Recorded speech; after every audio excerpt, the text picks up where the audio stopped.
এনারই কথা বলছি ইনি হচ্ছে কলকাতার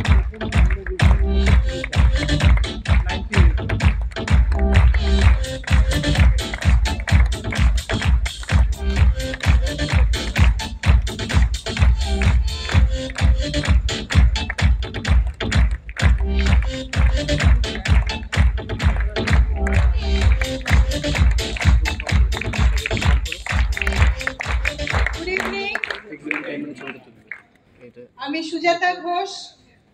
এই বিজনেসটার আগে একজন হাউসওয়াইফ ছিলাম। বিজনেসটা করেছিলাম টাকা রোজগারের জন্য, তো নিশ্চয়ই আইডেন্টিটি এবং সিকিউরিটি পাওয়ার জন্য। একটাই কথা, জীবনে যদি হ্যাপিনেস আনতে চান, কমফোর্ট জোন থেকে বেরিয়ে এসে বিজনেসটা একদম মন প্রাণ দিয়ে করুন, সব কিছু পাবেন। Thank you. হ্যালো, অনেক শেখা যাচ্ছে না আজকে, অনেকদিন পরে এরকম একটা মানে মাহলের মধ্যে আমরা এসেছি। নাম শুভাশিস ঘোষ, বাই প্রফেশন বলবো না এখন, সেটা ex profession, by qualification engineer. একটা গভর্নমেন্ট ডিপার্টমেন্টে চাকরি করতাম। 39 বছর বয়সে ব্যবসাটা দেখেছিলাম। 40 বছর বয়সে ফ্রি হতে পেরেছিলাম। সেই ফ্রিডামেরও 26 বছর পূর্ণ হয়ে গেল। বয়স জিজ্ঞেস করবেন নাকি?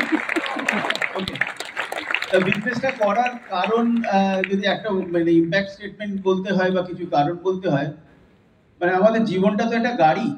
সেই গাড়ির স্টিয়ারিংটা যদি নিজের হাতে রাখতে চান, তাহলে এর থেকে বেটার অপরচুনিটি কিছু নেই। সেটা হচ্ছে আপনার বিজনেস করার কারণ হতে পারে, আর সেই কারণটা পূরণ করতে করতে আরো কত লোকের মানে জীবনে তাদের স্টিয়ারিংটাও তাদের হাতে তুলে দেওয়ার সুযোগটাও পাবেন এখান থেকে। So back to house. Thank you.